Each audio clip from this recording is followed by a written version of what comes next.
خشکش کنه.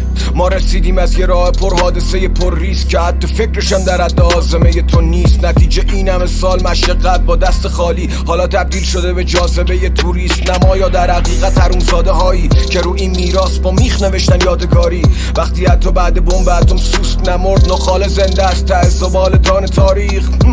ظاهر و باطنی پشت و روی، ظاهرا گرسنه نیستی باطنا گشنه خویی. لاف تو از پایین زدی ساکن پشت بومی، قلمو دست من صاف بشین تو پشت بومی. اون که نردبون زیر تو شکون، من نبودم اونه که بهت تو دینشو چپون. من زیستن رو نوشتم تو زیست تو بخون، من اگه خطر میکنم میخرم ریسکشو به جون. درست شد؟ آها من اومدم که نرم، این ناگفته ها میخوان مغزمو از سرم بکنن. اگه بخوام از اعتبار و شرف بگذرم که الان باید نصف این شهر رو سند بزنم. یه دریا بنزینم در پی جرقه زدن، سرم به سنگ نخورد سنگو زدم به سرم. 20 سال کار که ثابت کنم برنده منم. من